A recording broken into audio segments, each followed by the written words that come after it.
क्या कर रही हो अम्मा? मैंने मना किया है ना, छोड़ो इसे। घर देख कैसे कबाड़ खाना बना के रखा है तूने। मेरा कमरा है अम्मा, मेरी जैसी मर्जी मैं वैसे रखूंगा। ऐसा नहीं होता है अभय। मैं कबाड़ी वाले को बुलाती हूँ, अरे 4 पैसे तो मिल जाएंगे और तेरा कमरा इंसानों वाला लगेगा। कोई भी नहीं आ रहा है इस कमरे में, और तुम भी नहीं। अपने बाकी घर को बनाओ जो इंसानों वाला घर बनाना है, मुझे बख्श दो। और हाँ, जब बाहर जाओ तो दरवाजा बंद कर देना।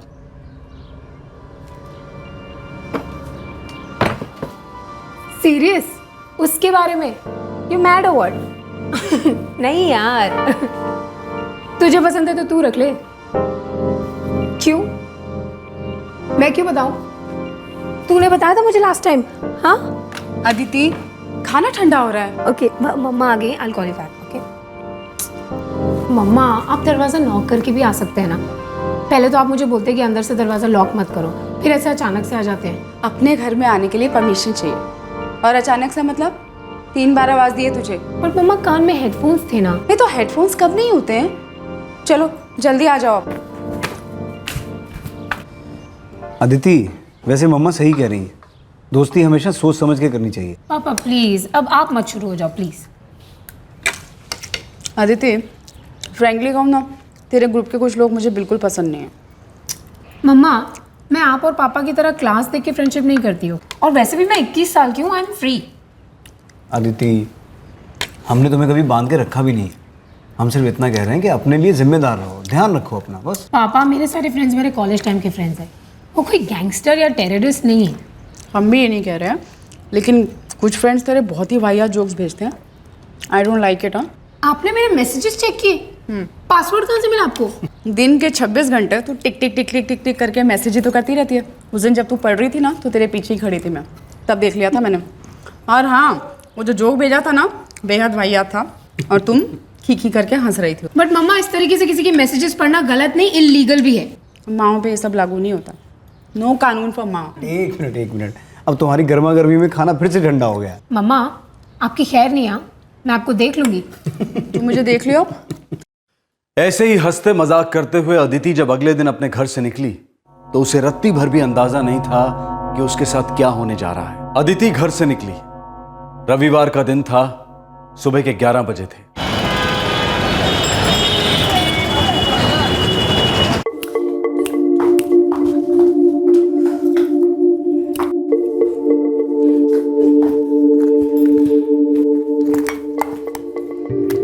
अदिति, लंच पे घर आने वाली हो ना?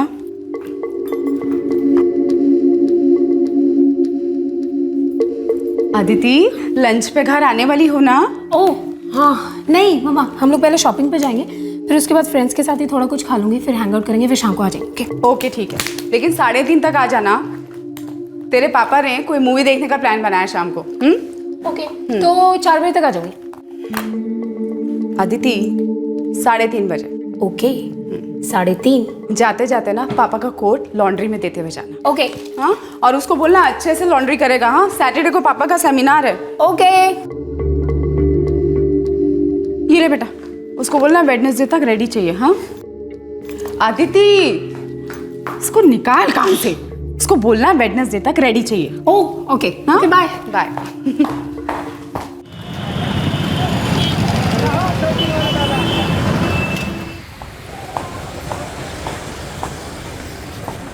अंकल, ये लीजिए, वेडनेसडे तक रेडी कर दीजिएगा, और मम्मा ने बोला है कि थोड़ा संभाल के ड्राई क्लीन करिएगा। लगता है राजेंद्र साहब का फिर से कोई कॉन्फ्रेंस आ रहा है। जी ठीक है अदिति, बुधवार तक कोर्ट को चमका देते हैं। हाँ,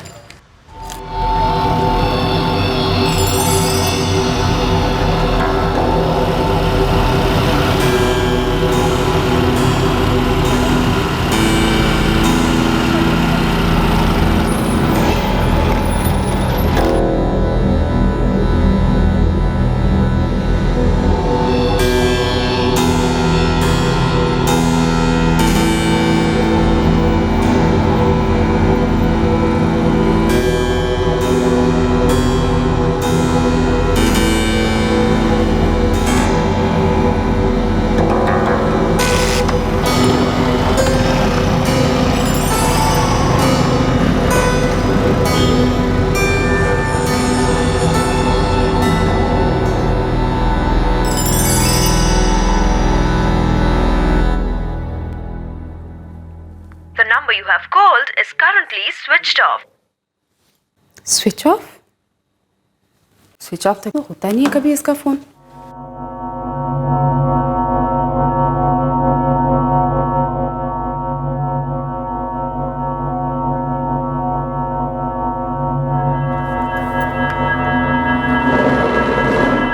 The number you have called is currently switched off. अभी तक स्विच ऑफ है।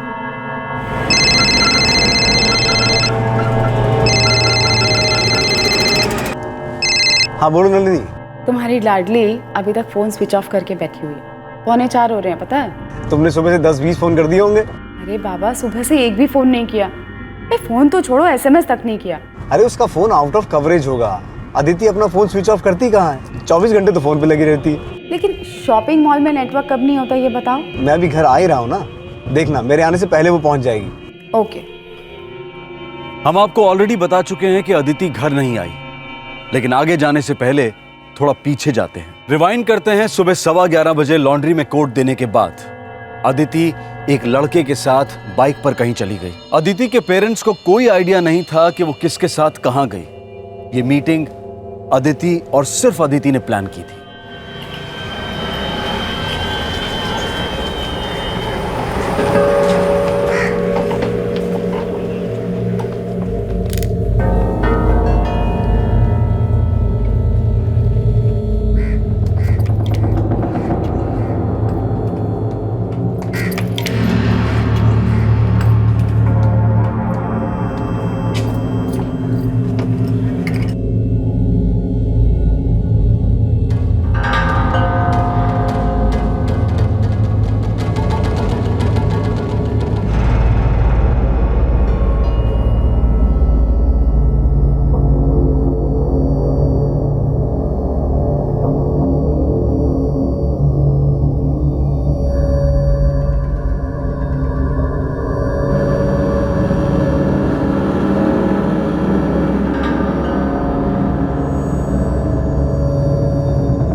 The number you have called is currently switched off.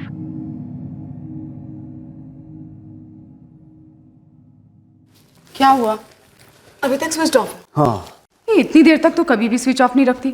उसको पता नहीं था कि 3:30 बजे घर आना है। अरे भूल गई होगी, अपने फ्रेंड्स के साथ कहीं बिजी होगी। एक बात कहूँ राज, मुझे ना कभी कभी बहुत डर लगता है। ये हमारी बेटी इतनी बेपरवाह, इतनी केयरलेस कैसे हो सकती है? केयरलेस और केयर फ्री में फर्क होता है।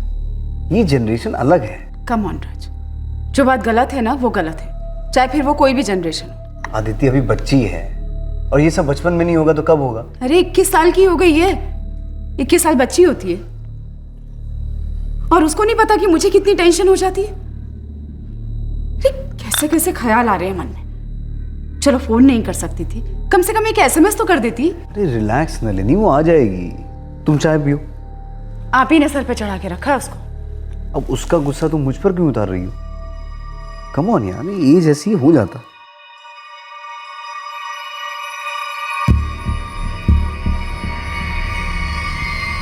The number you have called is currently switched off. Please try again later. Thank you.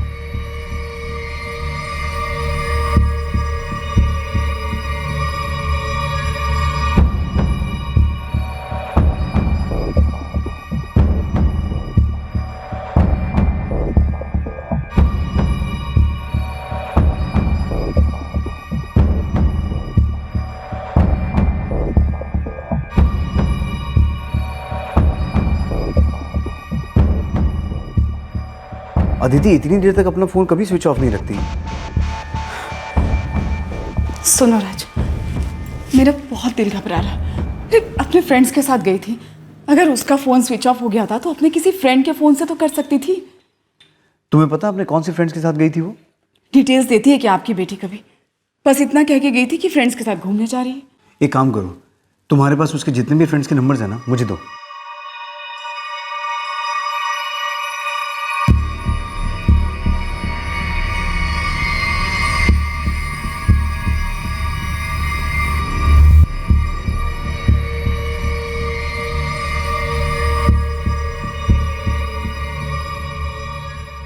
सुनो ना, एक बार फिर से ट्राई करो। हाँ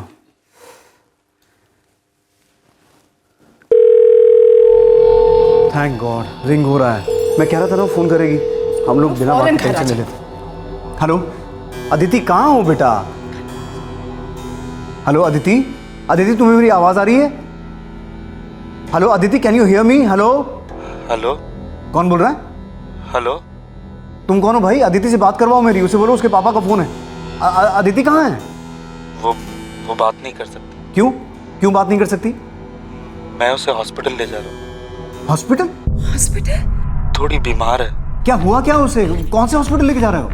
एनएम सिविल हॉस्पिटल। लेकिन तुम उसके दोस्त हो, उसके बाकी के दोस्त कहाँ हैं? इसको लग गई। तुम्हारा नाम क्या है? हेलो अरे क्या हो गया? अरे पता नहीं, कोई लड़का था, वो बोला था कि उसको हॉस्पिटल लेके जा रहे हैं। अरे लड़का कौन है जिससे आप बात कर रहे थे? मुझे नहीं पता, हम चलते हैं। एनएम सिविल हॉस्पिटल बोल रहा था। आओ। चलो जल्दी से।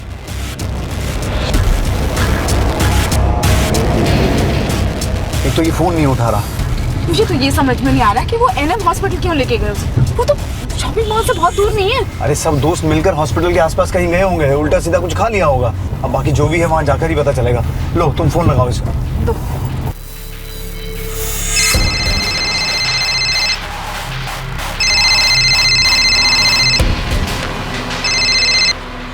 हेलो हेलो जी हाँ, मैं अदिति का पापा बोल रहा हूँ। जरा अदिति से बात करवाओ मेरी। जी, हम हॉस्पिटल ही पहुंच रहे हैं। हाँ मैं भी रास्ते में ही हूँ। कि हॉस्पिटल पे ही मिलते हैं। एक काम करो, हॉस्पिटल की एंट्रेंस पे मिलते हैं। जी हेलो हेलो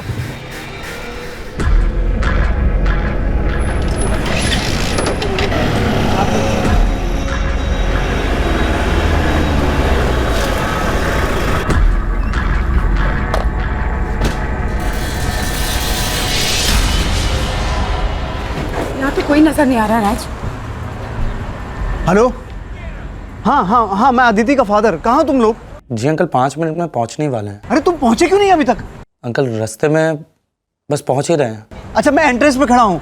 अदिति कैसी है? अदिति एकदम ठीक है अंकल, बिल्कुल ठीक है। वो उसको आपके पास ही लेके आ रहे हैं। हेलो हेलो क्या हुआ राज?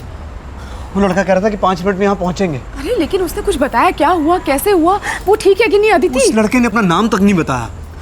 नलिनी मुझे कुछ ठीक नहीं लग रहा।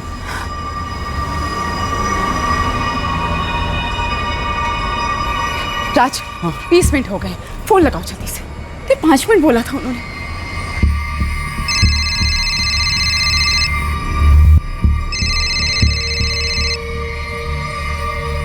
जी अंकल जी। अरे क्या कर रहे हो तुम लोग? 5 मिनट में यहाँ हॉस्पिटल पहुंचने वाले थे। कहाँ हो तुम? वो हम अदिति को आपके घर की तरफ ही लेकर आ रहे हैं। वो कह रही थी कि उसे ठीक लग रहा है तो घर ले चलें। क्या? तुम बात करवाओ मेरी अदिति से, अभी बात करवाओ उससे। वो बात नहीं कर सकती। क्यों बात नहीं कर सकती? उसको अभी गोली दी है तो सो रही है। हाँ तो जगाओ उसे, बात करवाओ मेरी उससे। आप एक काम कीजिए, आप घर की तरफ निकलिए। जब पहुंचेंगे तो अदिति आपको वहीं पर ही मिलेगी। हेलो हेलो अब ये लड़का कह रहा है कि अदिति को घर ड्रॉप कर रहे हैं। अरे पता नहीं क्या कर ऐसे रहे हैं। कैसे? The number you low have अब फिर called फोन स्विच ऑफ है उसका। अरे लेकिन ये लड़का है कौन? मुझे नहीं पता, तुम बैठो घर चल के देखते हैं। अब ये भी स्विच ऑफ आ रहा है क्या? हाँ मेरी कुछ समझ में नहीं आ रहा है क्या हो रहा है। ट्राई करो, ट्राई करते रहो।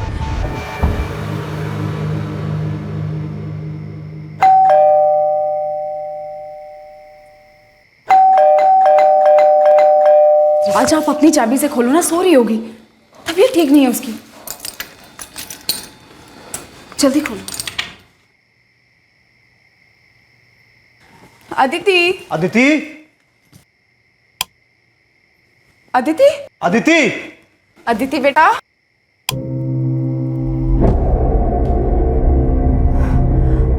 यहाँ भी नहीं।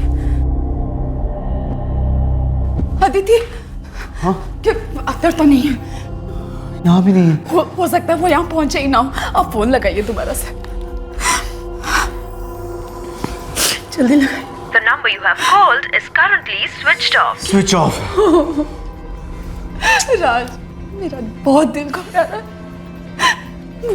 मुझे पता नहीं क्यों ऐसा लग रहा है कि हमारी अदिति के साथ कुछ कुछ बहुत बुरा हो रहा है। कुछ बहुत बुरा हो गया दीदी के साथ रहा।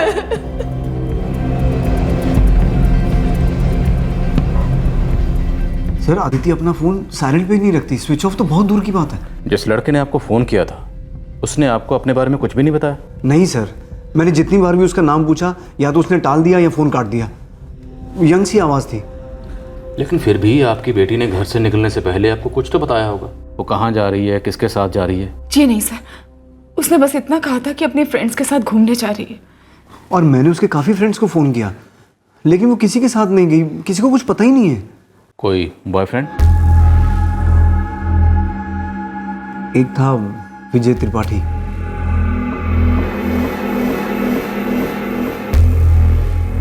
लेकिन 2 साल पहले उनका ब्रेकअप हो गया था। नलिनी जी, आप कह रही थी कि अदिति अपने पापा का कोट लॉन्ड्री में देकर जाने वाली थी। जी। तो आप लोगों ने लॉन्ड्री वाले से चेक किया? जी नहीं। पांडे, अदिति का फ़ोन ट्रैकिंग पे डालो, क्राइम ब्रांच की मदद लो और कहो कि सेल फोन की दिन भर की ट्रैक रिपोर्ट तुरंत चाहिए। Yes sir. हमें आपकी बेटी की एक तस्वीर चाहिए और बाकी डिटेल्स। और फिक्र मत कीजिए, हम सर्च ऑपरेशन तुरंत लॉन्च करेंगे। 21 साल की इकलौती बेटी दिन भर घर नहीं लौटती, रात भर घर नहीं लौटती और कोई लड़का इन्वॉल्व था जिसने अदिति के फोन से उन्हें गुमराह किया था। ऐसे में मिस्टर एंड मिसेस पाठक से नींद काफी दूर थी और सुबह उससे भी दूर। उस रात को कानपुर पुलिस स्टेशन ने अदिति की तस्वीर और बाकी डिटेल्स शहर के सभी पुलिस स्टेशन में भिजवा दी। दूसरे दिन से तहकीकात शुरू हुई। सर, कांस्टेबल सुशील ने एनएम सिविल हॉस्पिटल के एंट्री रजिस्टर में 4 बार चेक किया है, लेकिन अदिति नाम की कोई लड़की एडमिट नहीं है। हो सकता है किसी और नाम से एडमिट हुई। हॉस्पिटल स्टाफ को उसका फोटो दिखाया गया सर, लेकिन किसी ने भी उसे नहीं पहचाना। मतलब मिस्टर और मिसेस पाठक से बात करने वालों के इरादों में खोट है, या फिर उनकी लड़की अदिति के इरादों में खोट आ गई है जो उस लड़के से बात करा रही है। हाँ साहब, अदिति आई थी मेरे पास। वो राजेंद्र साहब का कोट ड्राई क्लीन के लिए दिया और चली गई।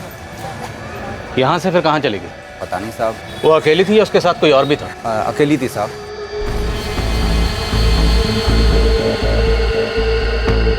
तो सर,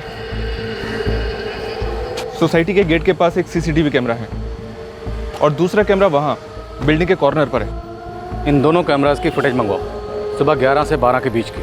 बोल दिया सर, सीडी बन रही है। विजय त्रिपाठी का क्या हुआ? अदिति का एक्स बॉयफ्रेंड फोन उठा नहीं रहा है, लेकिन मैंने उसके नंबर पे मैसेज छोड़ दिया है।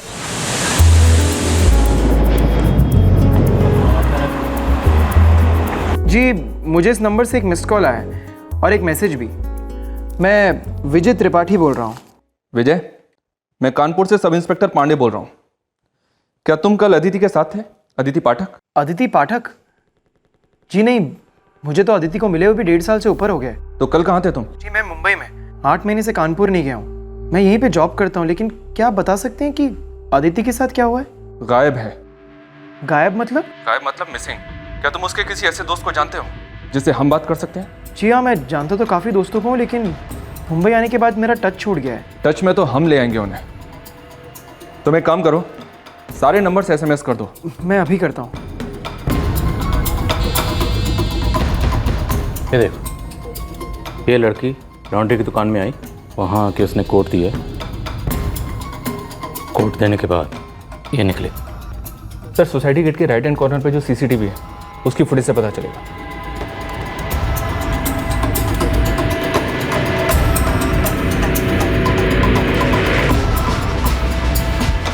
ये लड़की लॉन्ड्री की दुकान पे आई तो अकेली थी, लेकिन किसी लड़के के साथ बाइक पे बैठ के जा रही।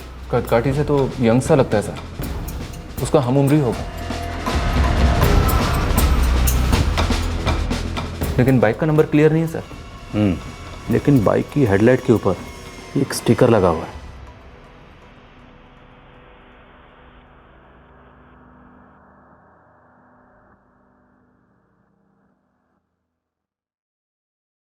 नहीं सर, हम नहीं जानते ये हेलमेट वाला लड़का कौन है। लेकिन आपकी बेटी इसी लड़के के साथ गई है।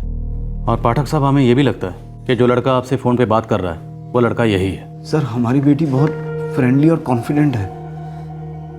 हमने उस पर कभी किसी चीज़ की कोई रोक टोक नहीं लगाई, पर ऐसा कभी भी नहीं हुआ कि अदिति कहीं गई हो और उसने हमें बताया ना हो। राजेंद्र जी, हो सकता है कल से पहले ऐसा कभी नहीं हुआ होगा, लेकिन कल ऐसा ही हुआ है। हम सेल लोकेशन से पता लगा लेंगे कि ये लड़का आपसे कहाँ से बात कर रहा था। एक बार ये पता चल गया कि ये लड़का कहाँ है तो ये भी पता चल जाएगा कि आपकी बेटी अदिति कहाँ है। जी सर, आपने जो सीसीटीवी ग्रैब भेजा वो मैंने चेक किया। आई एम सॉरी सर, लेकिन मैं उस हेलमेट वाले आदमी को पहचान नहीं पा रहा हूँ। मैं जानता हूँ विजय, सीसीटीवी में से पहचान पाना थोड़ा मुश्किल है, लेकिन फिलहाल हमारे पास यही एक सबूत है। तो अगर इस बारे में हमें थोड़ी सी भी हिंट मिल जाए तो अदिति को ढूंढने में बहुत बड़ी हेल्प होगी। सर काश मैं आपकी हेल्प कर सकता, लेकिन मैं उस आदमी को पहचान ही नहीं पा रहा हूँ। 1.5 साल हो गए मुझे और अदिति को अलग हुए, तब से पता नहीं उसने कितने दोस्त बना लिए होंगे। वैसे भी वो हमेशा फ्रेंड से घिरी रहती थी। अगर तुम्हें कुछ भी याद आता है तो मुझे तुरंत बताना। जी बिल्कुल sir.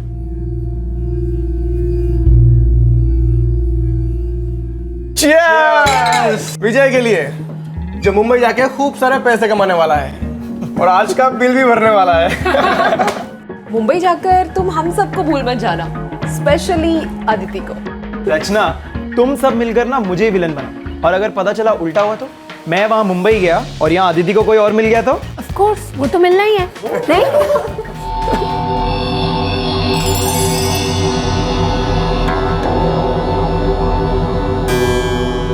So, no hard feelings, ना? Nope.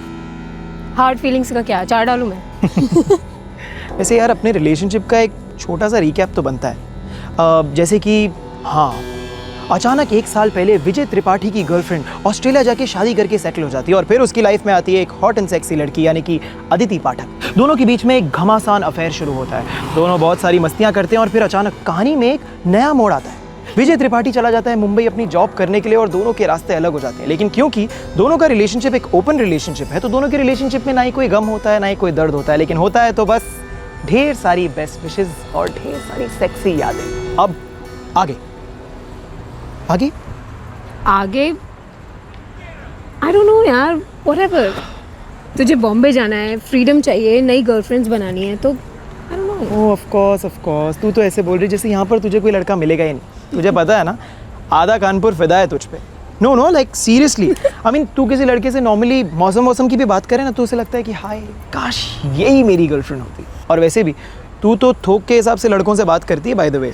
तू जा बे, तू बॉम्बे जा और ऐश कर। 1 मिनट, तू कहीं सेंटी तो नहीं हो रही ना? सेंटी? और मैं, वो भी तेरे लिए? तो मुझे बिल्कुल भी नहीं जानता ना। या आई नो यू, तू कभी सेंटी नहीं होती। तू जहाँ भी रहेगी खुश रहेगी, जहाँ भी रहेगी कूल रहेगी, राइट?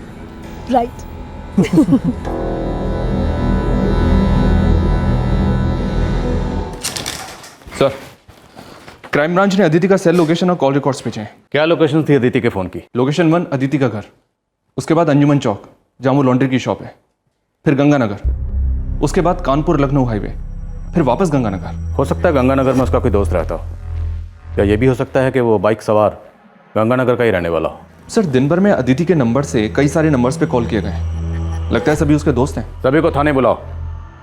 2 दिन होने को आए हैं अदिति को गायब हुए। ये लड़की खुद अपनी मर्जी से कहीं चली गई है या कोई हमें गोल गोल घुमाने की फिराक में है? किसी गुमशुदा बच्चे के लौटने का इंतजार एक खंजर की तरह होता है जो एक तरफ यादों को चीरता है और दूसरी तरफ भविष्य के भी खौफनाक टुकड़े कर देता है। अदिति के माँ बाप ना चाहते हुए भी इन मायूस ख्यालों के दलदल में धंसते जा रहे थे।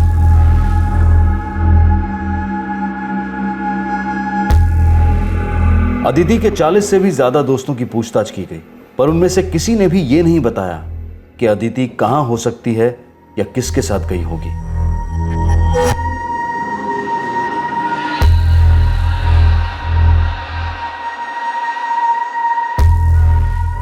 बस एक लड़का था जो जानता था कि अदिति कहां थी और किस हाल में थी, पर उस तक पुलिस अब तक पहुंच नहीं पाई थी।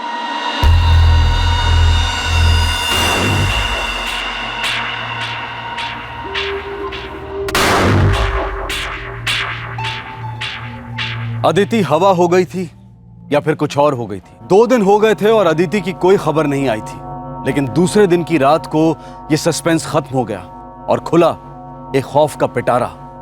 कुछ ऐसा सामने आया जो अविश्वसनीय था, शॉकिंग था।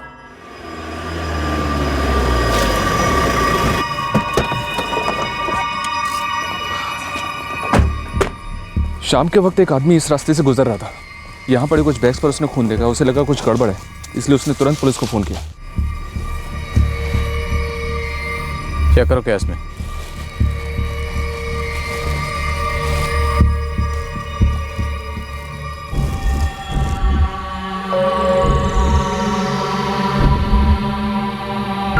साहब, सब बॉडी पार्ट्स है, पर सर नहीं।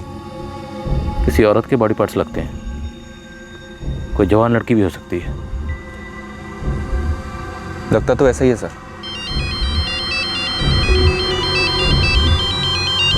हेलो सर, हनुमान चौक से कॉल आया था। किसी ने देखा कि कुत्ते पॉलिथीन में लिपटी हुई किसी चीज़ के लिए लड़ रहे थे। एक टीम थी वहाँ पे, उन्हें पता चला किसी का कटा हुआ सर है, एक लड़की का सर है सर। ठीक है, हो सकता है सर ये बॉडी और वो सिर दोनों एक ही लड़की के हों। चलो चलते हैं। इन बॉडी पार्ट्स को हॉस्पिटल भिजवा दो।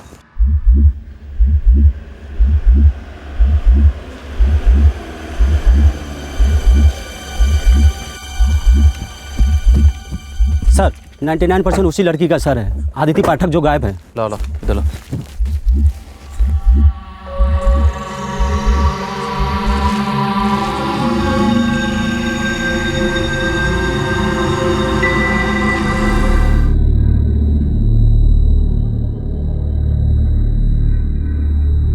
सीसीटीवी फुटेज में बाइक के नंबर प्लेट के सिर्फ UPJ ये अक्षर दिखाई दे रहे थे। कानपुर शहर में UPJ इन 3 अक्षरों वाली सभी बाइक्स की लिस्ट बनाई गई और उन सभी के मालिकों से पूछताछ हुई।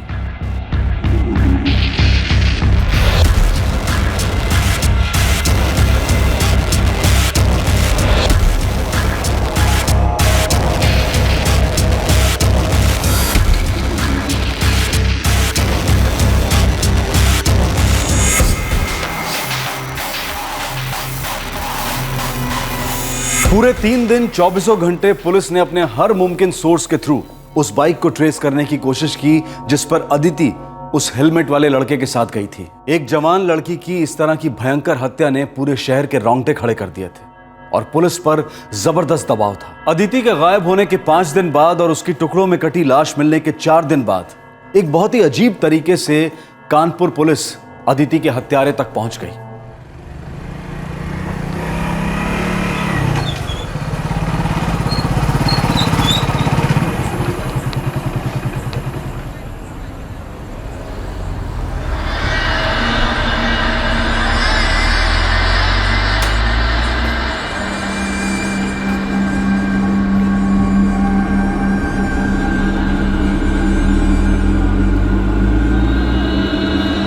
वो स्टिकर है बाइक पर? नहीं सर, बाइक पे स्टिकर तो नहीं है, लेकिन UPJ लिखा हुआ है और बाइक बिल्कुल वैसी है, तो मुझे लगा कि पूछताछ कर लेनी चाहिए।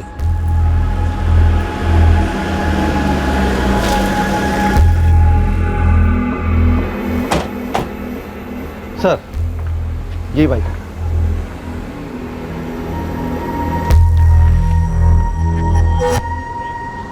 सर काफी मिलती जुलती है। बाइक यहाँ खड़ी है तो इसका मालिक भी घर पे ही होगा।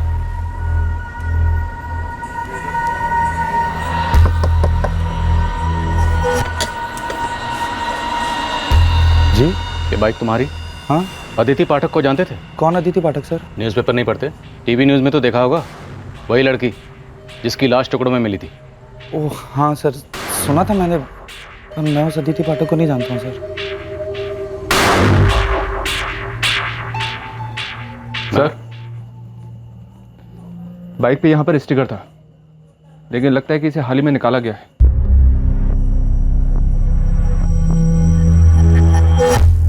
नाम क्या तुम्हारा? अभय। अभय क्या? अभय वर्मा सर। तुम्हारी बाइक पे यहाँ एक स्टिकर था, कहाँ है वो स्टिकर? सर मैं आपको पहले ही बोल चुका हूँ सर, मैं किसी अदिति पाठक को नहीं जानता, ना ही मैं कभी उससे मिला हूँ, ना कभी देखा, ना कुछ। ये स्टिकर कैसे निकला मुझे नहीं पता सर। अरे सर हद है, आप अंदर का घुसे चले जा रहे सर। पुलिस वाले तो क्या हो गया, आप लोग अंदर नहीं घुस सकते ऐसे। सर मैं आपको बोल चुका हूं मैं किसी अदिति पाठक को नहीं जानता। अरे छोड़ो सर प्लीज मुझे। सर ऐसे, सर वो मेरा सामान है घर का, आप ऐसे थोड़ी बिगाड़ सकते हो उसको। अरे सर मेरी बात तो सुनिए सर। सर रुकिए सर, उसको खराब कर देंगे सर सब कुछ। आप मेरा सर मेरी किताबें तो छोड़ दीजिए सर, वो मेरे पढ़ाई की किताबें सर। अरे सर सर क्या कर रहे हो, उसको देखिए सर, वो गिर जाएगा सर वहां पे सब। सर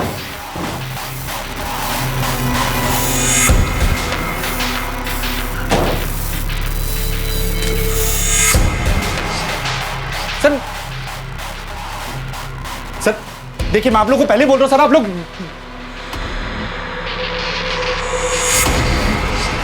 महेश। जी सर।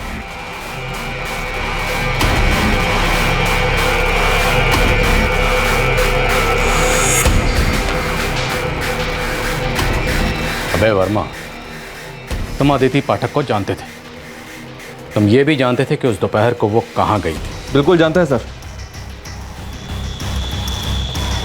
ये वही हेलमेट है।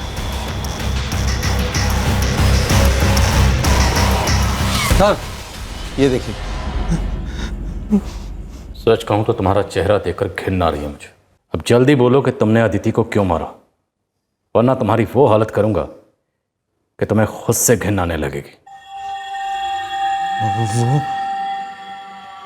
वो मतलब मैं बहुत सीरियस था अदिति के लिए। 2 साल से हम लोग साथ में थे,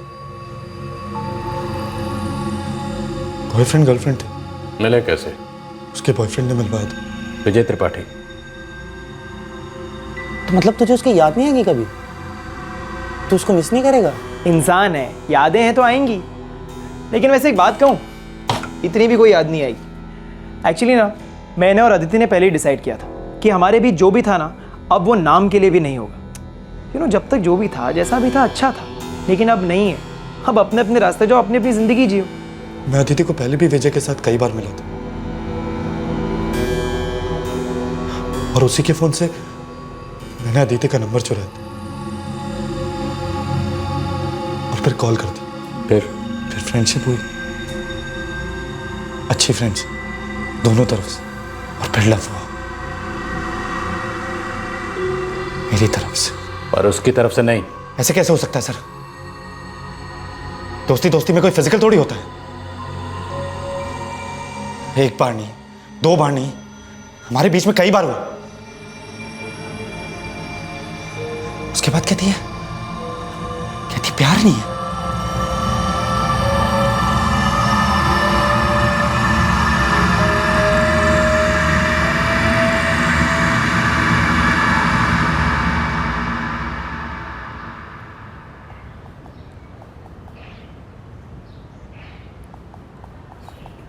अदिति, ये ऐसी कैसी चैटिंग कर रही हो तुम? ऐसी चैटिंग कैसी होती है? ऐसी मतलब ये अडल्ट चैट, ये वल्गर जोक्स और ये nonveg jokes. What? Dude relax, okay? जब मेरे मॉम डैड कूल है इन सब जोक्स से, तो तुम्हें क्या प्रॉब्लम हो रही है? ये फेयर नहीं है अदिति, मैं पहले ही बता रहा हूँ तुम्हें। क्या फेयर नहीं है? ये जो रैंडम लड़के तुमको अडल्ट जोक्स भेजते, तुम उसको स्माइली और थम्स अप करके रिप्लाई करती हो। तो प्रॉब्लम क्या है? सिर्फ लड़कों को मजा आता है क्या? How dare you! अभय, मेरा फोन वापस दो। मेरा फोन कोई छूता नहीं है, फोन वापस दो प्लीज। ये राजेश, ये विक्रम, ये कौन सा ग्रुप है तुम्हारा? ये मेरे फ्रेंड्स का ग्रुप है and it's none of your business, okay? Just give it back. ये चैट करती हो ना तुम? हाँ, इतना वल्गर, इतना भद्दा। एक्सक्यूज मी, ये जोक्स मैंने बनाए नहीं है, समझे? ये जोक्स फॉरवर्ड होते हैं और हम सिर्फ शेयर करते हैं और कमेंट करते हैं, समझे? ये लल्लू जैसे क्या बात कर रहे हो तुम? और ये भी जोक है ना? हाँ, मेरे ऊपर जोक होगा। दूसरे लड़कों के साथ सेल्फीज, बॉयफ्रेंड मैं हूं तुम्हारा, और सेल्फीज दूसरे लड़कों के साथ खिंचाती हो तुम। क्या माजरा है अदिति? तुम इतना भी लल्लू मत समझना मुझे। भाई, तुम्हारे किसी भी सवाल का जवाब नहीं मिलेगा, समझे? एक तो मेरी प्राइवेसी इन्वेट करते हो, ऊपर से हर चीज में अपना एक मैं घुसा देते हो, चीजों को पर्सनली लेते हो। इनसिक्योर हो तुम, समझे? इनसिक्योर हूं मैं? हाँ, तो उसका मतलब मैं तुम्हारा बॉयफ्रेंड नहीं हूं? बॉयफ्रेंड ठीक से बने नहीं हो, समझे? और पतियों जैसा बिहेव कर रहे हो। बॉयफ्रेंड भी ठीक से बने नहीं हो का क्या मतलब है अदिति? हाँ, 20 मिनट पहले हम दोनों यहाँ क्या कर रहे थे? हमारे बीच में कोई रिश्ता नहीं है। प्लीज ये फिल्मी डायलॉग्स मत मारो कि इस रिश्ते का नाम क्या है और ये सब। मैंने तुम्हें पहले ही बोला था कि मुझे सीरियस नहीं होना है, ओके? बस इतना समझ लो कि मैं तुम्हारे साथ एंजॉय करती हूँ और तुम भी करो। तुम आम खाओ ना यार, पेड़ क्या गिन रहे हो? अदिति, मैं तुम्हारे लिए बहुत सीरियस हूँ। I really love you Aditi. Please यार, मैंने तुम्हें फर्स्ट डेट पे ही बोला था कि मुझे सीरियस होना ही नहीं है, समझे? मैं सीरियस नहीं होना चाहती, मैं उस टाइप की हूं ही नहीं। और अगर मुझे सीरियस होना भी है तो तुम्हारे साथ। Come on. मेरे फोन में उसका नाम कुमार के नाम से सेव था और उसके फोन में मैं मनीष। वो मुझे दुनिया से छुपाती थी। जब दिल किया फोन किया, आ गई। हम फिजिकल होते, फिर वो चले जाते। प्यार का नाम तक नहीं लेती थी। उस दिन भी उसी ने फोन किया था? खुद आई थी? जी नहीं, जब से उसकी माँ ने उसको मना किया था तब से हम फोन पे नहीं बात करते थे। सिर्फ चैट पर ही मैसेज से बात होती थी, जो भी होती थी। उस दिन भी मैंने उसको चैट पर ही मैसेज करके बुलवाया था, उसको पिक भी किया था। मुझे हमारे बारे में बात करनी थी, हमारे फ्यूचर के बारे में, हमारी लाइफ के बारे में। लाइफ के बारे में बात करनी थी और उसकी लाइफ ही ले ली। लेकिन मेरा उसको मारने का कोई इरादा नहीं था। मैं तो उससे प्यार करता था।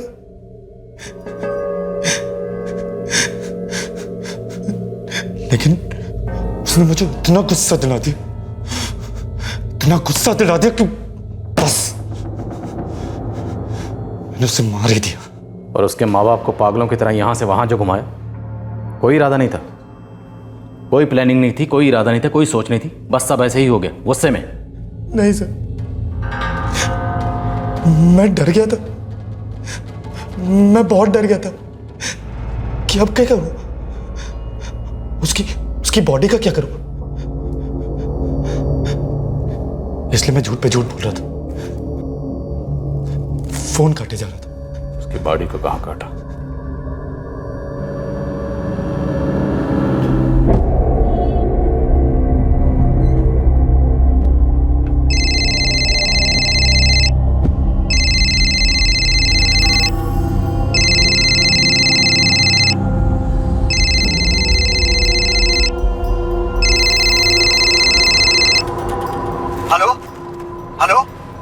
जी हाँ, मैं अदिति का पापा बोल रहा हूँ। जरा अदिति से बात करवाओ मेरी।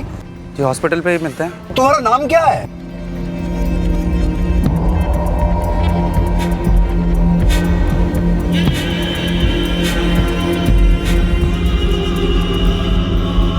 जब तुमने उसे काटना शुरू किया तो वो जिंदा थी। सर मुझे मालूम नहीं था पहले,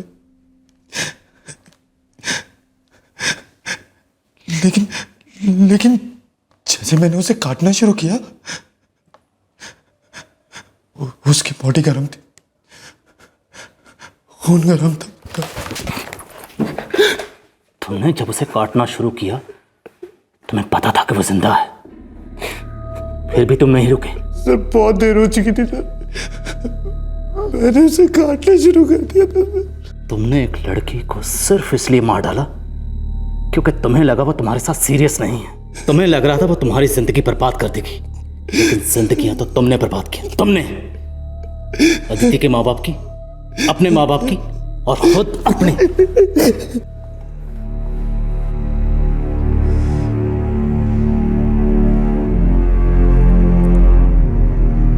क्या नाम बताया आपने?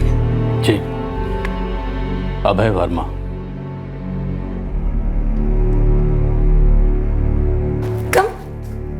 मम्मा, ये अभय है। नमस्ते। I'll just get ready and come. Okay?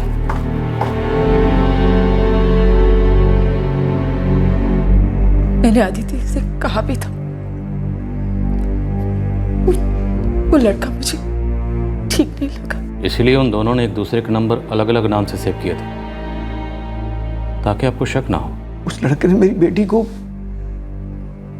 सिर्फ इसलिए मार दिया कि वो उसको लेकर सीरियस नहीं थी। जी, उस लड़के का तो यही कहना है। उसका कहना है कि उसे इस बात से चिढ़ थी कि अदिति अपने दूसरे मेल फ्रेंड्स के साथ फोन पर अडल्ट जोक शेयर करती थी और उसे अदिति की दूसरे लड़कों के साथ दोस्ती पसंद नहीं थी। मुझे भी ये बात पसंद नहीं थी, कई बार समझाया था उसको। नलिनी जी, आप उसकी माँ हैं, आपके मन में फिक्र थी, लेकिन उस लड़के के मन में जलन। दोनों में जमीन आसमान का फर्क है। जानती हमारी हो। मैंने उसे पूरी आजादी दी थी ताकि अपनी जिंदगी खुल के जिए। वो इतना चाहते थे अपना ध्यान रखे। पाठक साहब, आपके इरादे नेक थे, और वैसे भी बच्चों को आजकल थोड़ी आज़ादी और पर्सनल स्पेस देना ज़रूरी है। आपने वही किया, और आपकी बेटी ने भी उस आज़ादी का कोई गलत फ़ायदा नहीं उठाया। हाँ, वो अपनी ज़िंदगी अपने तरीके से जीना चाहती थी, वो किसी से कोई झूठा वादा नहीं करना चाहती थी, लेकिन ऐसा करके वो किसी का कोई नुकसान नहीं कर रही थी। शायद अदिति को इतना बेपरवाह, इतना केयरलेस नहीं होना चाहिए था। नहीं लल्ली जी, मैं ऐसा नहीं मानता। देखिए, गलती अदिति की नहीं है, गलती उस अभय वर्मा की है, जिसने अपनी जलन मिटाने के लिए जुर्म का सहारा लिया, संगीन जुर्म का। हाँ, मैं इतना ज़रूर कहूँगा कि अदिति को अभय वर्मा की तरफ से थोड़ा केयरफुल होना चाहिए था।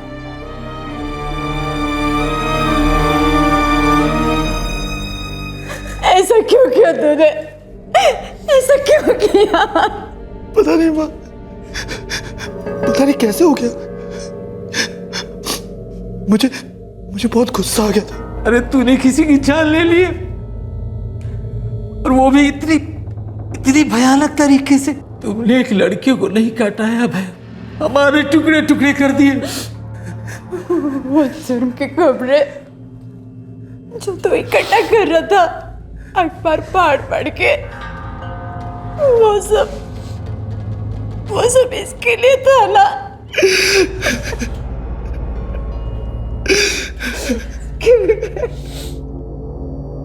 जिस दिन अभय ने अदिति का कत्ल किया था, उस शाम को वो अपने एक दोस्त को शराब पीने ले गया था। पुलिस ने उससे पूछताछ की तो उसने पुलिस को बताया कि उसे उस कत्ल के बारे में कुछ मालूम नहीं था। अभय ने कोई जिक्र नहीं किया, और ना ही अभय के बर्ताव में कोई फर्क था।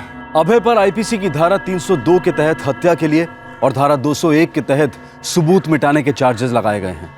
इस वक्त उसे जुडिशियल कस्टडी में भेज दिया गया है, और इस केस में चार्जशीट फाइल हो चुकी है। हमारे समाज में अक्सर जब किसी औरत के साथ कोई संगीन जुर्म होता है तो उसके चरित्र पर सवालिया निशान लगाए जाते हैं। उसके आचरण, उसके कपड़े, उसका दौड़ना, उसका हंसना, खाना पीना, खेलना, जीना, हर चीज पर टिप्पणियां होनी शुरू हो जाती हैं। ऐसा करना ना सिर्फ आधे जन सामान्य की बहुत बड़ी तौहीन है, बल्कि पूरे जन सामान्य को सदियों पीछे ले जाता है। असल में समाज के माइक्रोस्कोप के नीचे उसे लाना चाहिए जो औरतों के प्रति संगीन जुर्म करता है। स्त्री पुरुष के रिश्तों में जलन, पॉसेसिवनेस, इनसिक्योरिटी, ये स्वाभाविक इमोशंस हैं, लेकिन इनसे निपटने के लिए जुर्म का सहारा लेने की प्रवृत्ति को सख्ती से रोकने की जरूरत है। बेहद दुख की बात है कि एक जवान लड़की को इस तरह अपनी जान गंवानी पड़ी। उसे प्यार से बड़ा करने वाले माँ बाप कैसे भर पाएंगे इस जख्म को, इस खालीपन को? क्या अदिति को दी गई आजादी कुछ ज्यादा थी?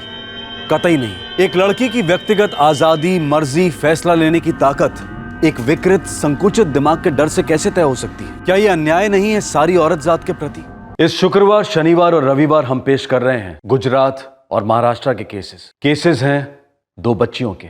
एक की जंग थी इस दुनिया में आने के लिए, और दूसरी की जंग थी इस दुनिया में रहने के लिए। दोनों बच्चियां इतनी मासूम थीं कि उनके कोमल मन ये समझने की उम्र में भी नहीं थे कि बेदर्द दुनिया कितनी गिर सकती। इस बार लड़का होना ही चाहिए। जब दहेज देने की बात आएगी ना तो कमर टूट जाएगी। जानते नहीं ये गैर कानूनी है। इस प्रॉब्लम का इलाज है मेरे पास।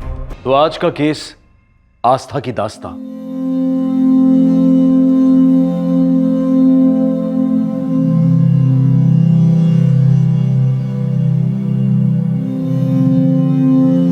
मुझे नहीं पता था कि इतने सारे चेकअप करवाने की क्या जरूरत थी। हमारे डॉक्टर ने भी कहा था कि सब कुछ ठीक है, पर मेरे पति जयेश वो नहीं माने। जिद करके अलग अलग डॉक्टर के पास ले जाते रहे, पता नहीं क्यों। डॉक्टर पारिक ने पिछली 2 डिलीवरी करवाई है मेरी, और इस बार भी उन्होंने कहा कि सब कुछ ठीक है।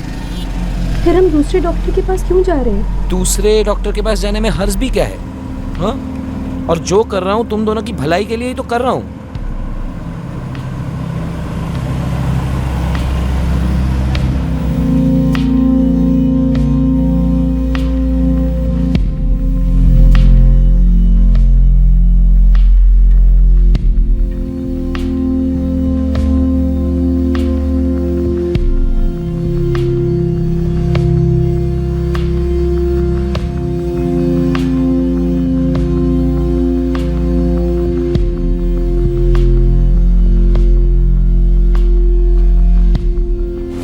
तो इस डॉक्टर ने भी कह दिया कि सब कुछ बिल्कुल ठीक है, मैं भी और हमारा बच्चा भी। अब तो आपको तसल्ली हो गई ना?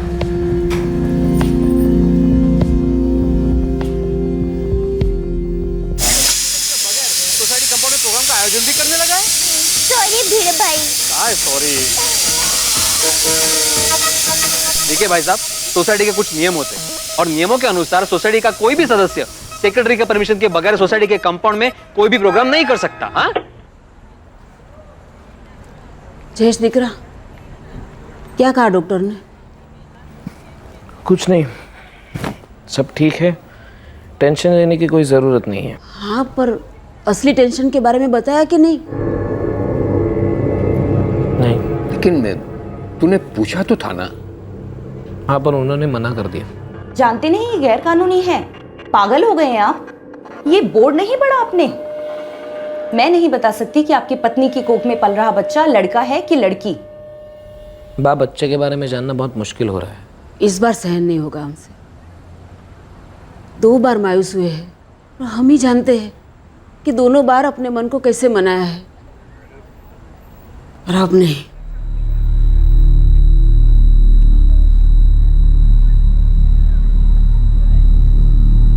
ये वजह थी उनकी परेशानी की। 2 बेटियां। मेरे पति और सास ससुर चाहते थे कि इस बार बेटा ही होना चाहिए, पर क्या ये मेरे हाथ में था? क्या इसमें मैं कुछ कर सकती थी? देखने सुनने में यह विचारधारा कितनी ही पिछड़ी और संकुचित क्यों न लगे, लेकिन निराशाजनक सच्चाई तो यही है कि आज भी यह दकियानूसी सोच लोगों के दिमाग में घर बनाए बैठी है। अफसोस की बात तो यह है कि आस्था का पति जयेश भी अपने माँ बाप की इस अनुचित ख्वाहिश को जायज मानकर उसी रूढ़िवादी सोच की बेड़ियों से बंध गया था और अपनी पत्नी से उस चीज की मांग कर रहा था जिसे पूरा कर पाना दरअसल आस्था के हाथ में था ही नहीं। मैंने कही दऊं छू, इस बार लड़का ही होना चाहिए। ये क्या कह रहे हैं आप? क्या कहूं? इस बार नहीं चलेगा, इस बार लड़का होना ही चाहिए। अरे पर इसमें मैं क्या कर सकती हूँ? और डॉक्टर्स भी कहते हैं कि बच्चे का लड़का या लड़की होना औरत पर नहीं आदमी पर निर्भर करता है। तू मुझे विज्ञान मत सिखा, जो करना है कर। हाँ, घर को कुलदीपक देना औरत की जिम्मेदारी होती। 8 साल से आस लगाए बैठे हैं मेरे बापू जी। 2 बार उन्होंने कुछ नहीं कहा है, लेकिन इस बार उनका पोता पाने का सपना पूरा होना ही चाहिए। समझ तू इस बात को।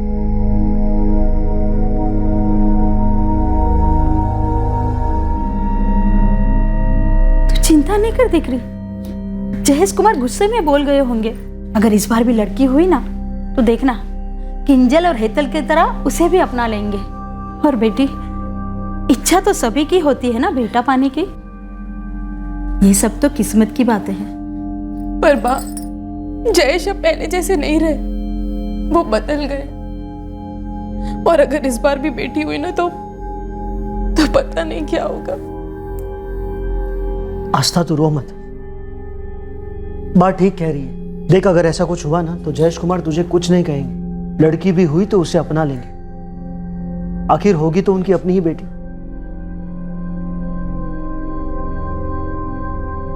क्या बात इतनी आसान थी? जब मैं पहली बार मां बनने वाली थी, मेरे सास ससुर तो तभी से बेटे की उम्मीद लगाए बैठे थे। उन्हें तो पूरा विश्वास था कि लड़का ही होगा। पूरे मोहल्ले में कहते फिरते थे, बेटे के आने की खुशियां मना रहे थे। ले ले पेंडा ले, सेना पेंडा जी, मेरे यहाँ पोता आने वाला है। अरे तुम्हें पढ़ लियो। अरे शारदा ले ले आ पेंडा खा। अरे कई खुशी मचित्रा। अरे मैं दादी बनने वाली हूँ, मेरे यहाँ पोता आने वाला है। पर आस्था की डिलीवरी को तो भी टाइम है ना, अभी तो 1 महीना बाकी है। तो अभी से पेड़े क्यों बांट रही है? मुझे अभी से पता है कि लड़का ही होगा, और तू फिक्र मत कर, पोते के आने के बाद भी तुझे पेड़े खिलाऊंगी। तू खा और सबको खिला घर में। हाँ, मैं बाकी सबको बांट के आती हूँ। पर फिर भी उन्होंने मेरी बेटी को अपना लिया, शायद इस उम्मीद में कि अगली बार लड़का ही होगा।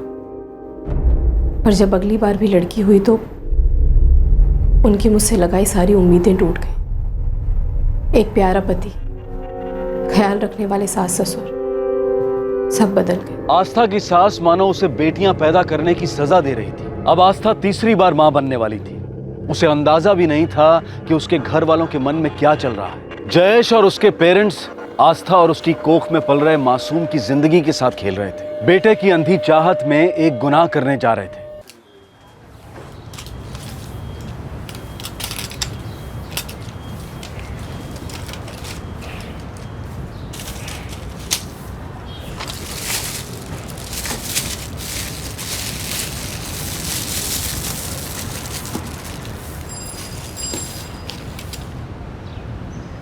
क्या हुआ जयेश भाई, इतने टेंशन में क्यों लग रहे हो?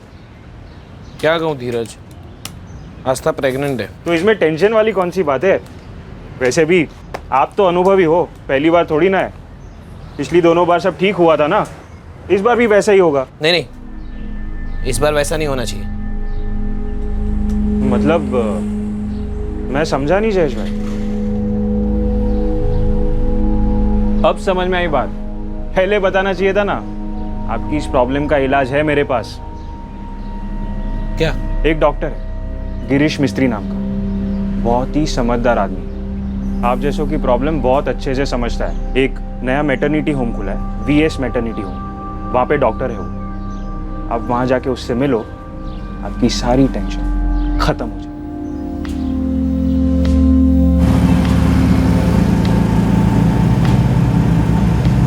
जयेश, हम अभी तो डॉक्टर पूजा के पास गए थे, अब फिर से इस नए डॉक्टर के पास जाने की क्या ज़रूरत है? अरे मैंने सुना है बहुत अनुभवी डॉक्टर है ये, बड़ा ही एडवांस मैटरनिटी होम है इनका। और तुम क्यों टेंशन ले रही हो? मैं जो भी कर रहा हूँ तुम्हारी और बच्चे की भलाई के लिए ही तो कर रहा हूँ।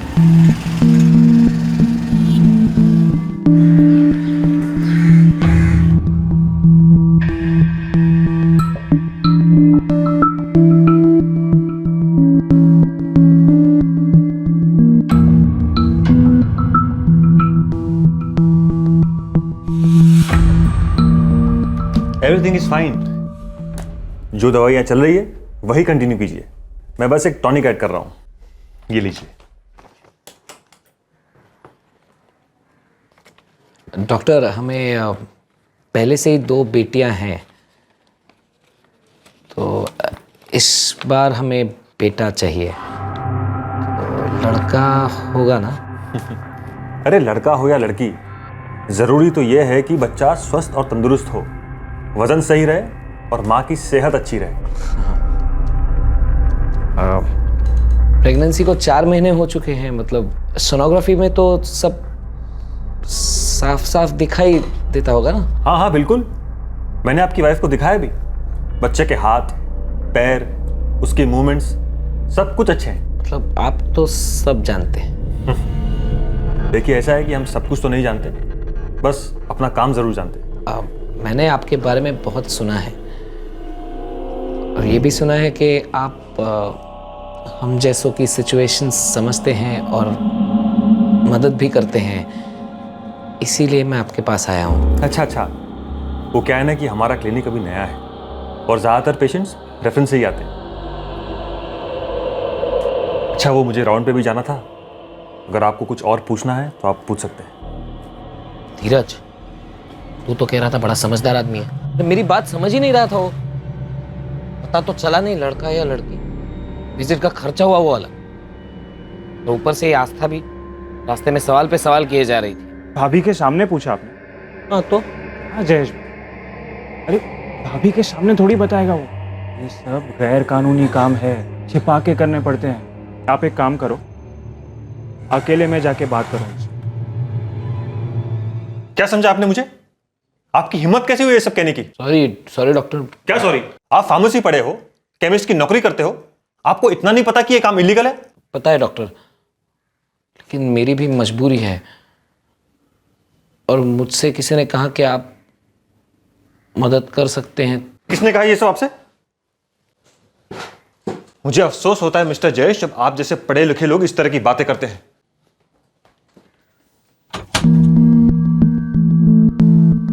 किसने मेरे बारे में बताया आपको? जाने दीजिए ना डॉक्टर साहब, मुझसे गलती हो गई। गलती तो हुई है आपसे, आपको समझना चाहिए था कि इस तरह की बातें खुलेआम नहीं होती। और मिस्टर जयेश, ऐसे काम की कीमत होती है।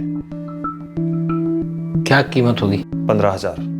15,000 ले आइए, मैं बता दूंगा आपकी पत्नी के पेट में बेटी पल रही है या बेटा।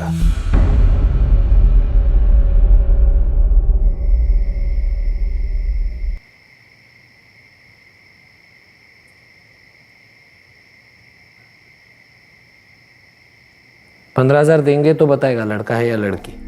ये सब डॉक्टर भी ना इंसान की मजबूरी का फायदा उठाते हैं। 15,000 बहुत ज्यादा है। हमारे वंश का नाम आगे बढ़े ना, वो ज्यादा जरूरी है। जयेश, तुम कुछ भी करके पैसों का बंदोबस्त करो। इस बार अगर लड़की हुई ना तो मैं उसका मुंह भी नहीं देखूंगी। Thank you. कब पता चलेगा डॉक्टर के लड़का है या? पता तो सोनोग्राफी करते वक्त ही चल गया था मिस्टर जयेश। आपके घर में लक्ष्मी आने वाली है। डॉक्टर साहब, मुझे नहीं चाहिए ये लड़की, आप कुछ कीजिए प्लीज। जयेश भाई, इसमें मैं क्या कर सकता हूं? हम सिर्फ लिंग परीक्षण कर सकते हैं, उसे बदल नहीं सकते। डॉक्टर साहब, मैं पहले से 2 लड़कियां पाल रहा हूं। ये बोझ क्या कम है कि और एक लड़की का बोझ उठाऊं? कुछ तो रास्ता होगा। एक रास्ता है जिससे तुम्हारा बोझ और नहीं बढ़ेगा। कैसे? आस्था के पेट में एक बार फिर से लड़की पल रही है। ये जानकर जयेश और उसके माँ बाप की सारी उम्मीदें चकनाचूर हो गई। पेट में पल रहे बच्चे का लिंग परीक्षण करवा के वो एक गैर कानूनी काम तो कर ही चुके थे, लेकिन अब जो वो कदम उठाने जा रहे थे वो सिर्फ एक गुनाह नहीं बल्कि हैवानियत थी। वो हर हाल में इस बच्ची को इस दुनिया में आने से रोकना चाहते थे। मैं नहीं जानती थी कि कोई इस हद तक भी गिर सकता है, और वो भी मेरा पति, मेरी बेटियों का बाप, मेरे होने वाले बच्चे को उसका अपना बाप, उसके अपने दादा दादी ही मारने की सोच रहे थे, और मैं इस बारे में कुछ नहीं जानती थी। प्रेगनेंसी को 4.5 महीने हो चुके हैं। ऐसे में अबॉर्शन करना बहुत रिस्की होगा, और अगर किया भी तो क्या तुम्हारी पत्नी इसके लिए तैयार होगी? आस्था कभी तैयार नहीं होगी। अब माँ की परमिशन के बगैर अबॉर्शन करना तो पॉसिबल ही नहीं। कुछ तो हो सकता है डॉक्टर। एक रास्ता है जिससे बच्चा भी गिर जाएगा और तुम्हारी पत्नी को पता भी नहीं चलेगा। ऐसा हो सकता है? कैसे? पैसों से। कितने? सिर्फ 20,000। ठीक है, मैं और 20,000 रुपयों का इंतजाम करता हूँ। आप बस इस बच्ची से छुटकारा दिलवाइएगा। पैसे लेकर आओ, मैं दवा तैयार रखूंगा। 10 दिनों तक अपनी पत्नी को खिलाते रहना, और अगर सब कुछ सही रहा तो बिना ऑपरेशन के ही तुम्हारा काम हो जाएगा।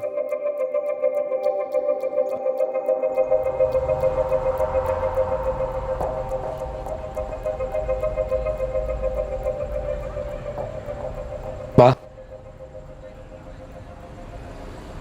दवा है, कुछ भी करके आस्था को रोज खिलानी पड़ेगी। लेकिन उसे शक हो गया तो? तुम्हें ध्यान रखना होगा कि उसे शक ना हो। अपना बर्ताव थोड़ा बदलना पड़ेगा। हाँ, तू चिंता मत कर, मैं उसे दवाई खिला दूंगी। एक बार इस मुसीबत से छुटकारा मिल जाए ना तो मैं अम्बे माँ के दर्शन करने चली जाऊंगी। हे अम्बे माँ।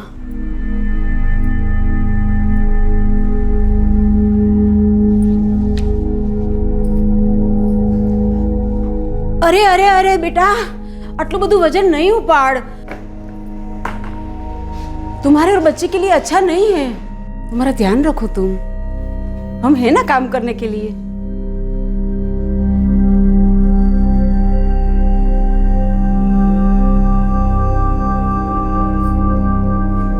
आस्था बेटा, ये दवाई खा ले।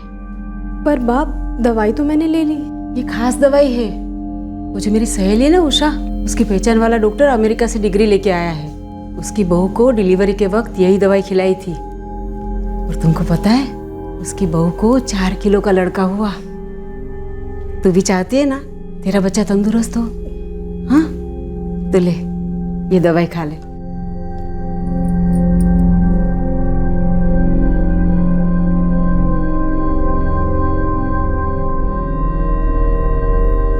माँ, आप मुझसे नाराज तो नहीं है ना? अरे नहीं बेटा, तो गुस्से में कुछ भी बोल जाती हूँ। बाकी बच्चे तो भगवान की देन है, वो जो चाहेगा ना वही मिलेगा। तू बस ये दवाई खाती जा, मैं रोज तुझे याद से दवाई खिलाऊंगी। हाँ,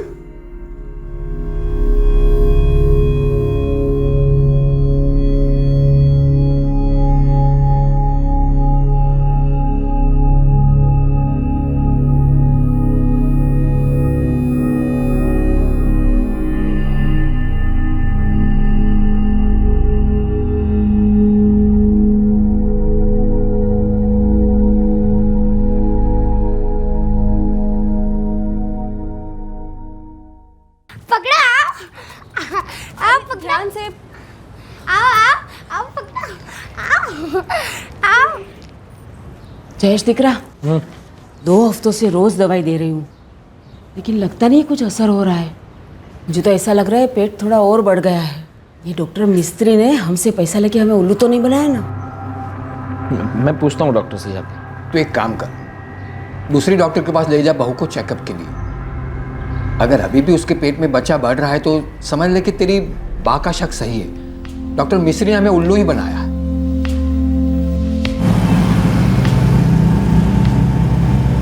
मुझे कुछ समझ में नहीं आ रहा है। मेरी 2 डिलीवरी हो चुकी है और इससे पहले तो कभी ज़रूरत नहीं पड़ी इतने डॉक्टर्स के पास जाने की। फिर इस बार हम इतने डॉक्टर्स के पास क्यों जा रहे हैं? मुझे भी शौक थोड़ी ना है बार बार चेकअप पे खर्चा करने का। जो कर रहा हूँ तुम्हारे और तुम्हारे बच्चे की भलाई के लिए कर रहा हूँ ना। हाँ, पर मैं बिल्कुल ठीक हूँ और मुझे महसूस हो रहा है कि मेरा बच्चा भी बिल्कुल ठीक है और मुझे तो दर्द भी नहीं हो रहा। तभी तो। क्या? एक बार जाता क्या है दिखाने में? हमेशा तो शिकायत करती रहती हो, मेरा कोई ध्यान नहीं रखता है, मेरा कोई ध्यान नहीं रखता है। अब जब रख रहा हूँ तब भी प्रॉब्लम है तुम्हें। हद है यार।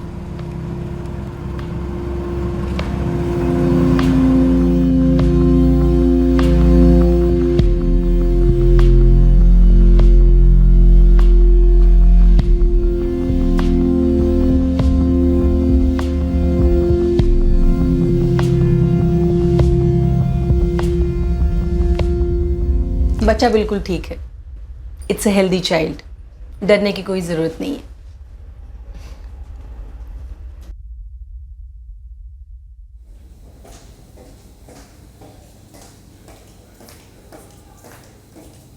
आस्था, तुम एक काम करो, तुम यहीं रुको, मैं डॉक्टर के पास जाके तुम्हारी दवाइयाँ वापस एक बार दिखा के आता हूँ। बैठो। आपका दिमाग तो ठिकाने पर है? 21वां हफ्ता चल रहा है आपकी वाइफ को, ऐसे में अबॉर्शन की बात कर रहे हैं आप? मैडम दरअसल वो हमें बच्चा नहीं चाहिए, वो गलती से रह गया था। 5 महीने के ऊपर हो चुके हैं अब। अगर अब अबॉर्शन करते तो माँ की जान को खतरा हो सकता है। आप ऐसा सोचिए भी मत और ना ही दोबारा ऐसी बात मुझसे कीजिएगा। अच्छा होगा आप अपनी पत्नी का ख्याल रखिए। क्या हुआ? सब दवाइयाँ ठीक है ना?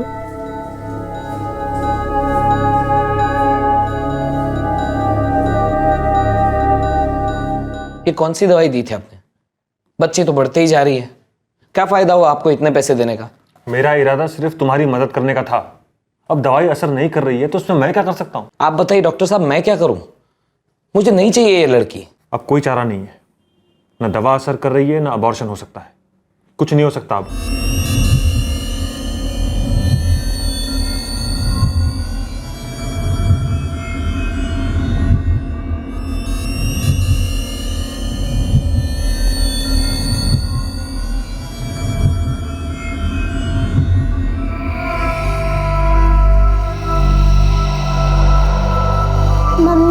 छोटा बाबू कब तक अंदर रहेगा? बाहर कब आएगा? अरे अभी तो वो 4 महीने बाद बाहर आएगा। मम्मी, छोटा बाबू मेरे साथ खेलेगा? हाँ, जैसे तू मेरे साथ खेलती है और जैसे तू मुझे परेशान करती है ना, देखना वो भी तुझे परेशान करेगा। नहीं, वो ऐसा नहीं करेगा, हम साथ में खेलेंगे। मम्मी, फिर तो मैं भी दीदी बन जाऊंगी ना, हेतल दीदी की तरह। तुम भी दीदी बन जाओगी, तुम किंजल दीदी और ये हेतल दीदी। न जाने अम्बे माँ हमारी मुराद कब पूरी करेगी। जयेश बेटा, कुछ करो ना। क्या करूं? क्या करूं मैं? कुछ समझ में नहीं आ रही मेरी। डॉक्टर ने कह दिया है अब कुछ नहीं हो सकता, क्या करूं?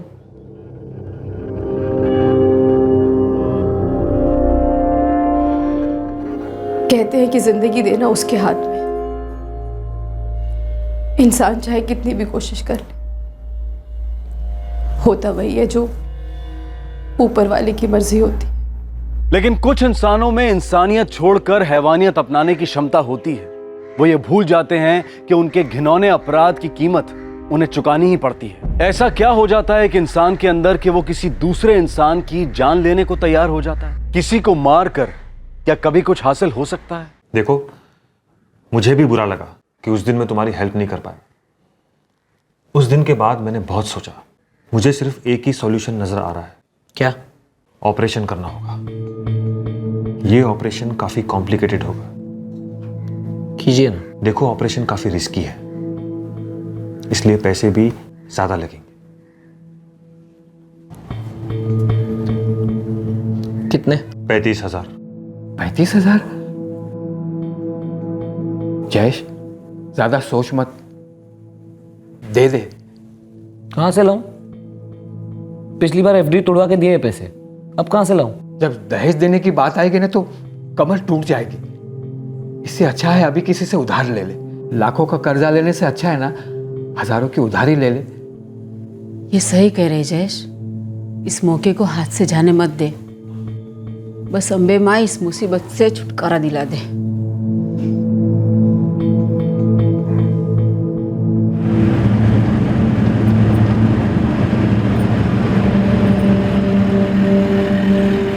मुझे महसूस होने लगा था कि मेरे पति और सास ससुर के मन में कुछ चल रहा है, पर मुझे ये नहीं मालूम था कि वो ये जानते हैं कि मेरे कोख में एक लड़की पल रही है। उस दिन जब जयेश मुझे फिर से डॉक्टर मिस्त्री की क्लिनिक में लेकर गए, मैं नहीं जानती थी कि मेरे साथ क्या होने वाला था।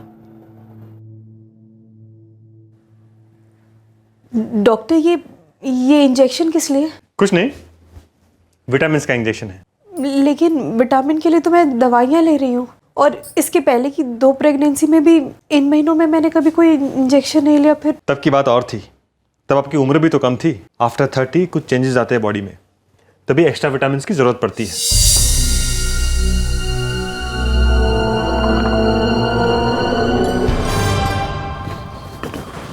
डॉक्टर, क्या हुआ? बच्चा तो अबॉर्ट हो गया, लेकिन एक गड़बड़ हो गई है।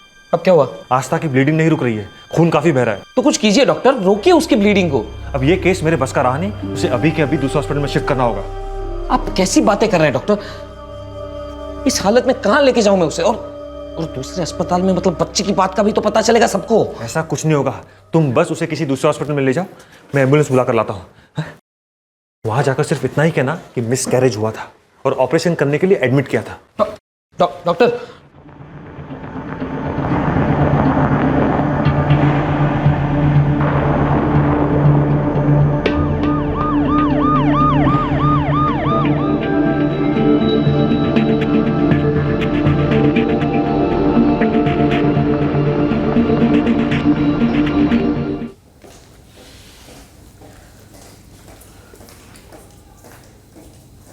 I am sorry mister Jayesh, यहाँ आने से पहले उनका काफ़ी खून बह चुका था।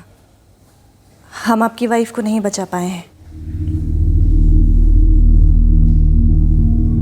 हाँ जयेश, बच्चे का काम हो गया ना? हाँ बाबूजी, लेकिन आस्था। क्या हुआ आस्था को? आस्था नहीं रही। आस्था नहीं रही? ये सब बच्चा गिराने की वजह से हुआ? हाँ। ये सब गड़बड़ी की वजह से हम पर कोई मुसीबत तो नहीं आएगी ना? मेरी डॉक्टर मिस्त्री के साथ बात हो गई है, वो सर्टिफिकेट दे देंगे कि बच्ची माँ के पेट में ही मर चुकी थी, इसीलिए ऑपरेशन करना पड़ा। माँ की जान बचाने के लिए ये ज़रूरी था, और इस अस्पताल के डॉक्टर्स भी वही कहेंगे, क्योंकि मैंने उनसे वही कहा है। मैं आस्था के मायके वालों को खबर कर देता हूँ। क्या ये सब कैसे हो गया? क्या हुआ आस्था को?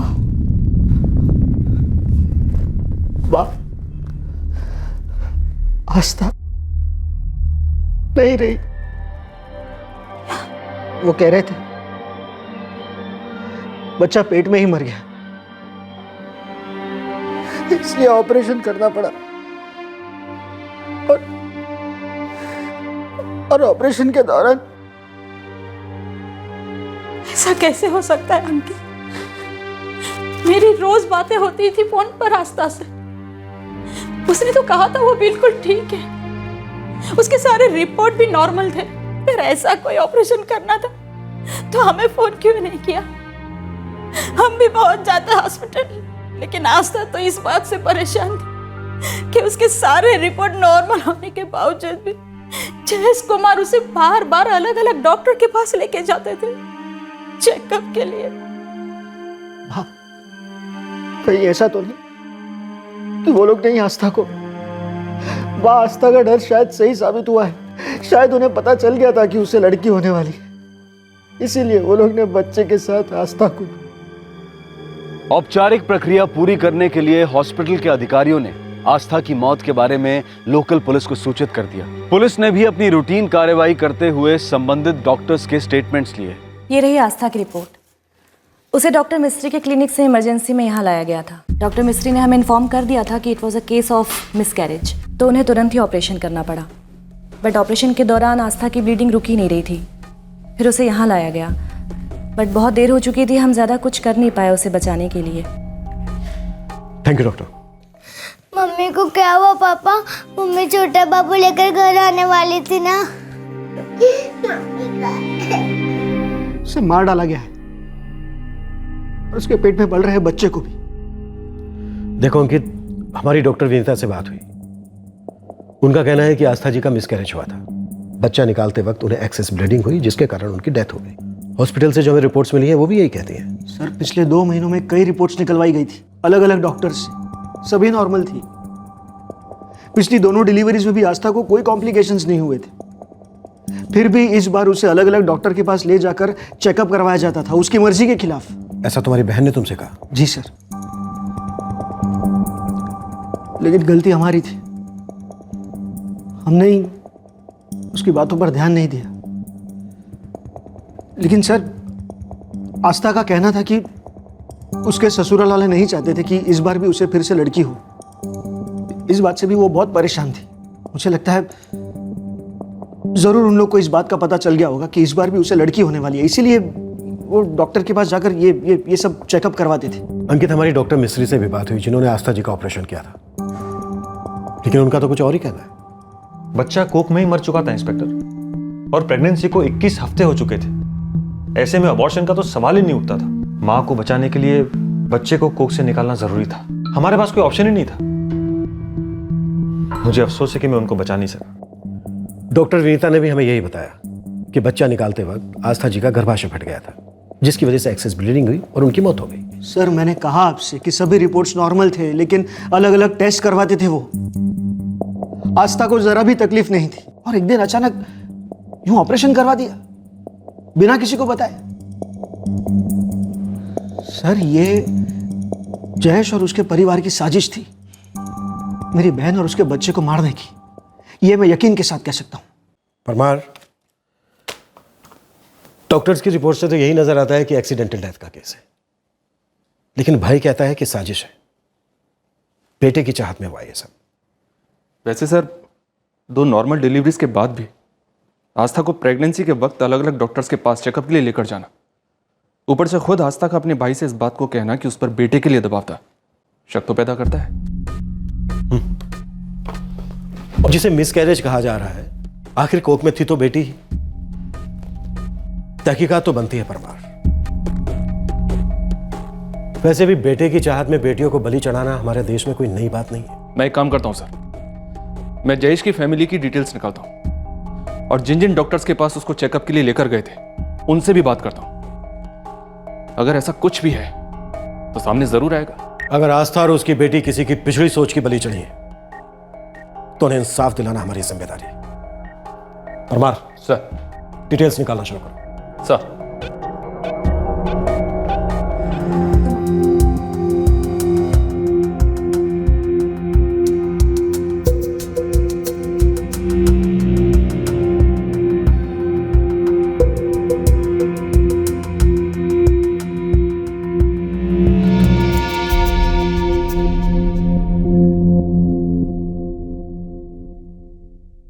जी हाँ, जयेश आचार्य पिछले महीने ही अपनी पत्नी के साथ यहाँ आया था। बच्चा और माँ दोनों की कंडीशन बिल्कुल नॉर्मल थी, लेकिन ये सुन के उसे झटका लगा और उसने वापस आके मुझसे अकेले में अबॉर्शन के लिए भी पूछा। हमें बच्चा नहीं चाहिए, वो गलती से रह गया था। मैंने उसे साफ मना कर दिया और यहाँ से चले जाने के लिए कहा, लेकिन उसके बाद वो यहाँ नहीं आया। धीरज, मैं सच कह रहा हूँ, मुझ में जरा सा भी धीरज नहीं। अगर तूने मुझसे झूठ बोला या कोशिश भी की तो मैं तुझे इतना मारूंगा कि तू हमेशा हमेशा के लिए दवाइयां बेचना भूल जाएगा। पुलिस की मार से जो दर्द पैदा होगा ना तेरे शरीर के अंदर, उस दर्द को तेरी दुकान की कोई भी दवाई, कोई भी पेन किलर मिटा नहीं पाएगा। नहीं साहब, मुझे मारना मत, मैं बताता हूँ आपको सब। जयेश भाई ये जानना चाहते थे कि उन्हें लड़की होने वाली है या लड़का, इसीलिए मैंने ही उन्हें डॉक्टर मिस्त्री के पास भेजा। मैं जानता था कि डॉक्टर मिस्त्री पैसा लेके ये काम करते हैं। वहां जाके उन्हें पता लगा कि आस्था भाभी को लड़की होने वाली है और वो लोग नहीं चाहते थे कि लड़की हो। धीरज आया नहीं? आपको पता नहीं, धीरज भाई को तो पुलिस अपने साथ ले गई। पुलिस?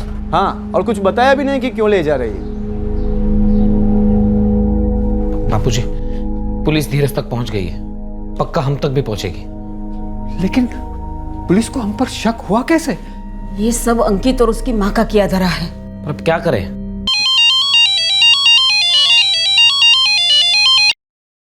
हेलो। हाँ हाँ,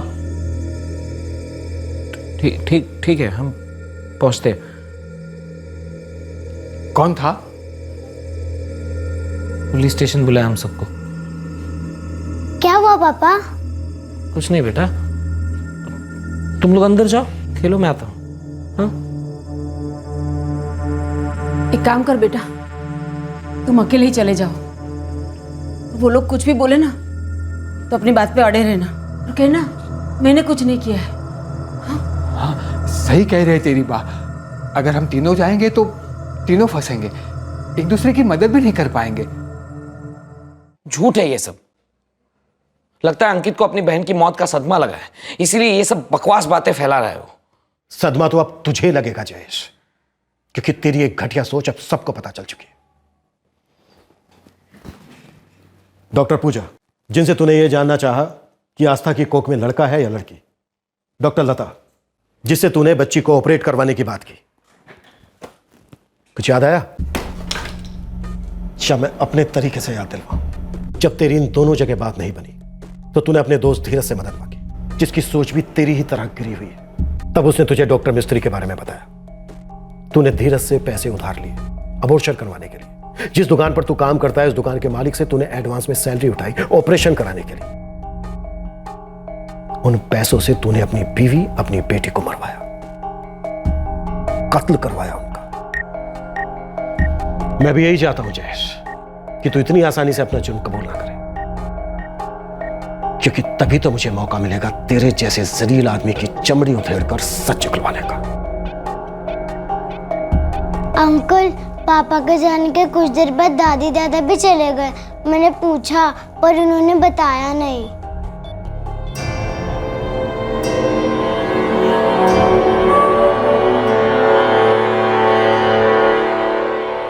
सरासर झूठ है ये।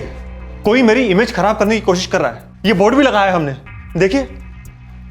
सर, मैं ऐसा इलीगल और इनह्यूमन काम करने की सोच भी नहीं सकता। सोच तो आप ये भी नहीं सकते डॉक्टर मिस्त्री कि अगर हमने आपका ऑपरेशन किया तो आपका क्या होगा। शायद वही जो आस्था के साथ हुआ। आपकी भी ब्लीडिंग नहीं रुकेगी और इमरजेंसी में आपको दूसरे हॉस्पिटल में शिफ्ट करना पड़ सकता है। जयेश ने अपना मुंह खोल दिया है और आपकी पोल भी। चलिए, हमने अपने लॉकअप में आपके ऑपरेशन की सारी तैयारियां करके रखी है।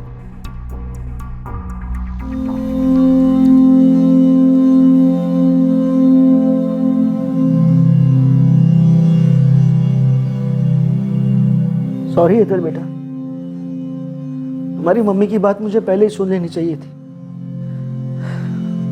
वहां अकेली हो गई थी, कोई नहीं था उसके साथ। लेकिन हमने कुछ नहीं किया उसके लिए।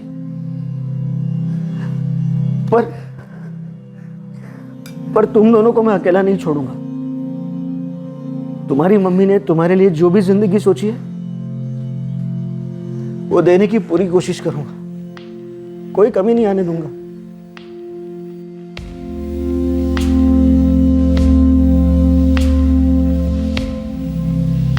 डॉक्टर मिस्त्री और जयेश दोनों इस वक्त पुलिस कस्टडी में हैं। जयेश के माता पिता अब भी फरार हैं।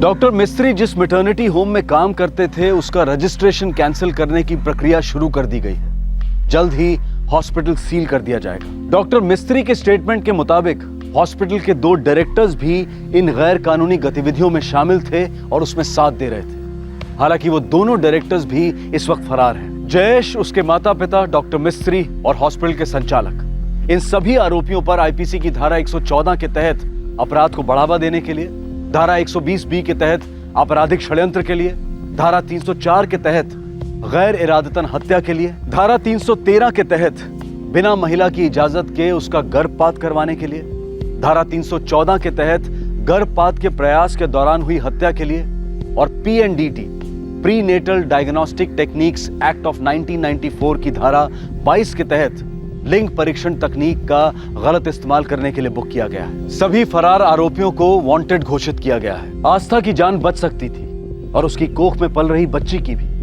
लेकिन जयेश और उसके माँ बाप की बेटे को पाने की अंधी लालसा और डॉक्टर मिस्त्री जैसे अनएथिकल प्रोफेशनल के लालच ने 2 मासूम जानों को मौत के घाट उतार दिया। ये संकुचित और घिनौनी मानसिकता हमारी सभ्यता और संस्कृति पर एक बहुत बड़ा सवालिया निशान लगाती है। जरूरत है कि इस हैवानियत को रोकने के लिए कड़े कदम उठाए जाएं। स्कूल हो या घर, दफ्तर हो या सार्वजनिक स्थल, देश के हर कोने तक सब लोगों तक ये बात पहुंचाई जाए कि कन्या भ्रूण हत्या एक अपराध है और इसे कतई बर्दाश्त नहीं किया जाएगा। लड़का हो या लड़की, दोनों एक समान है। इस बात को सिर्फ मानने की ही नहीं बल्कि अमल में लाने की जरूरत है। आपसे फिर मुलाकात होगी अगले एपिसोड में एक और नए केस के साथ। तब तक सतर्क रहें, सुरक्षित रहें और देखते रहें क्राइम पेट्रोल सतर्क। सबक एक को, सीख हम सबको। जय हिंद। इस तरह के और भी एपिसोड देखने के लिए हमारे चैनल को सब्सक्राइब करें और बेल आइकन दबाना ना भूलें।